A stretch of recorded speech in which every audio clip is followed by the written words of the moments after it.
बिस्मिल्लाहिर्रहमानिर्रहीम। बिस्मिल्लाहिर्रहमानिर्रहीम।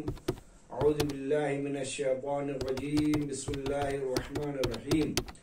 अल्हम्दुलिल्लाहि रब्बिल आलमीन। अस्सलातु वस्सलामु अला सय्यिदिल अंबिया वल मुरसलीन मौलाना व सय्यदना अबिल कासिम मुहम्मद व आलिहि तय्यबीन अत्ताहिरीन। अम्मा बअद।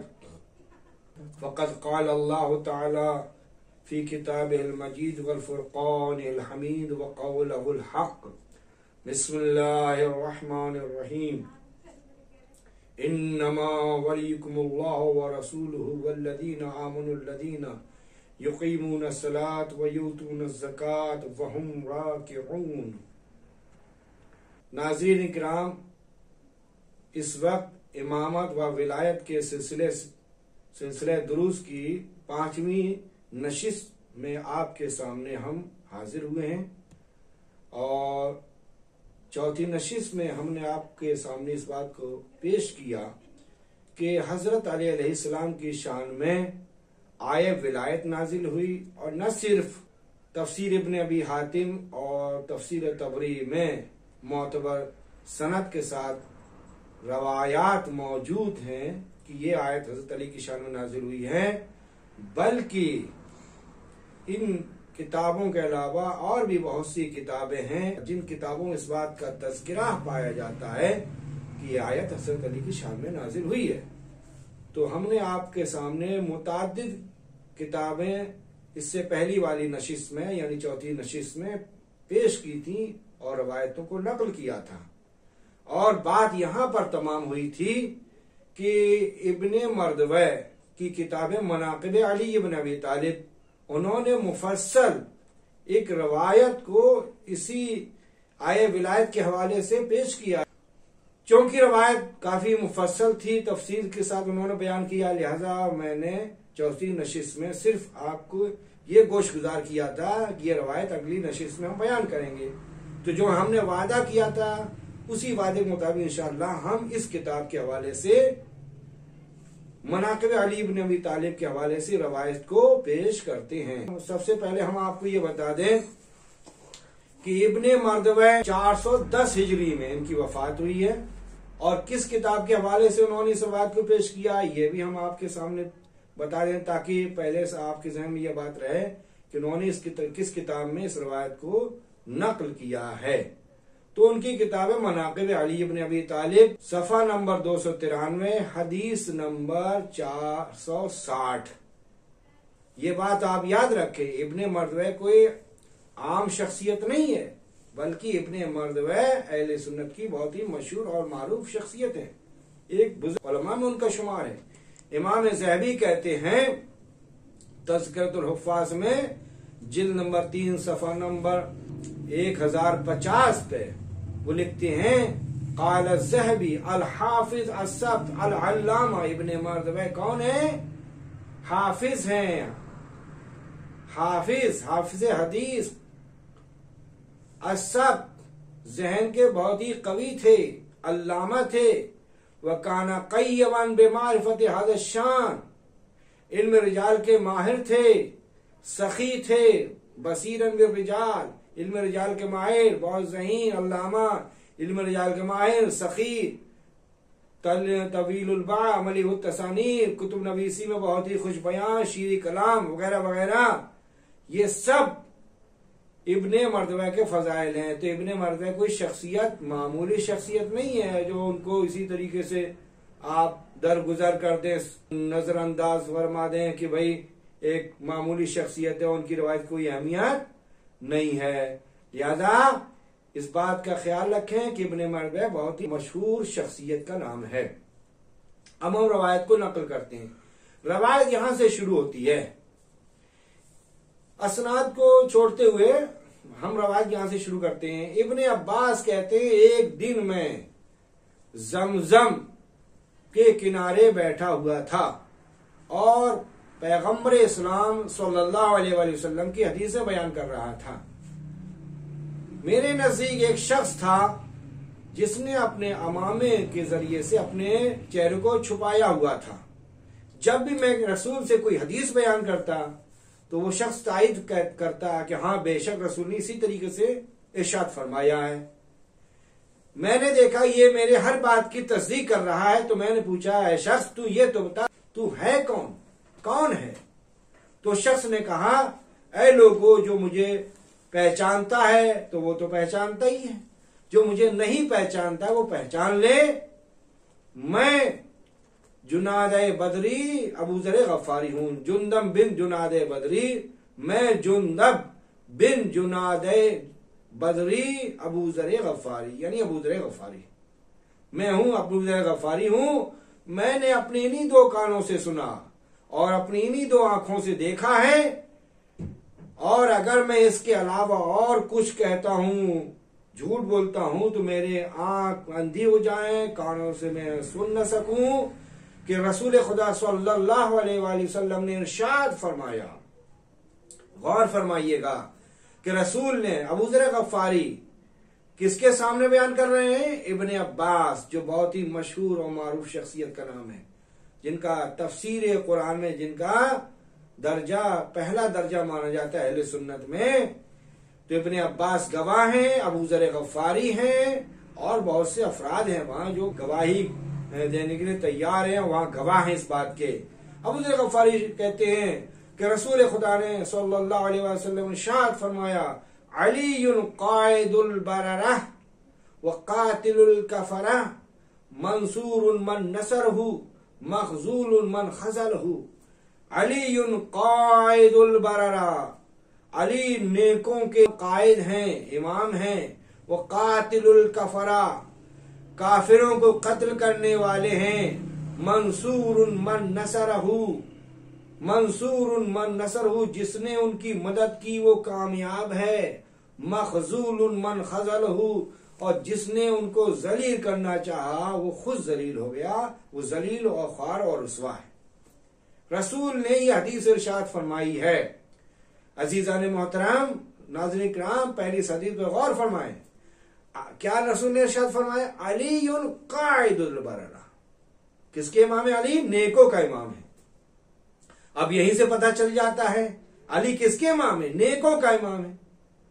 तो अब जो अली को इमाम न माने, जो कायद न माने, वह हम वहीं से समझ जाते हैं वो नेक है ही नहीं। जो नेक होगा वो अली को कायद मानेगा, इमाम मानेगा, रहबर मानेगा।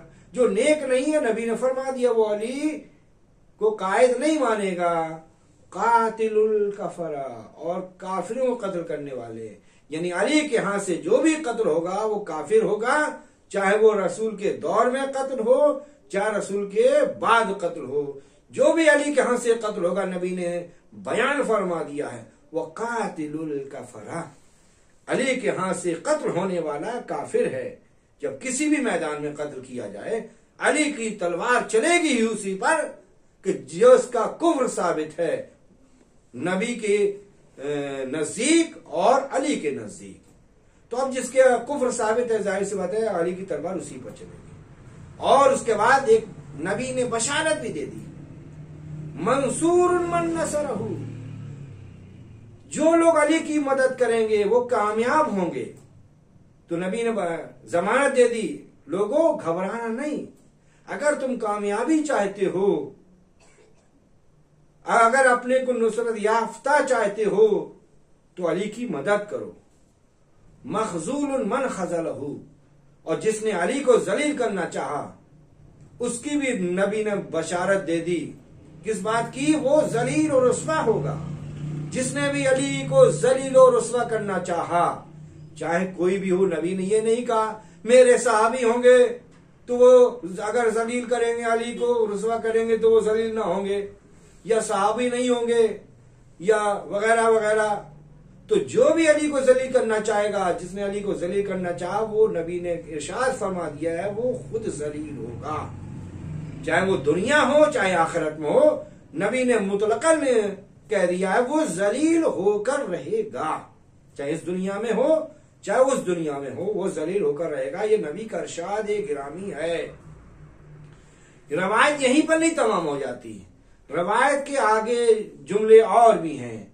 अबू ज़र गफ़ारी कहते हैं, एक दिन मैं ज़ोहर की नमाज रसूल खुदा सल्लल्लाहु अलैहि वसल्लम के साथ अदा कर रहा था कि इतने में देखा एक साइल आया और उसने कुछ सवाल किया, लेकिन किसी ने कुछ नहीं दिया।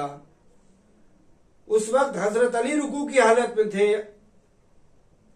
उस साइल ने अपने जब देखा, साइल ने जब सवाल किया और किसी ने कुछ नहीं दिया, उस वक्त हजरत अली रुकू की हालत में थे।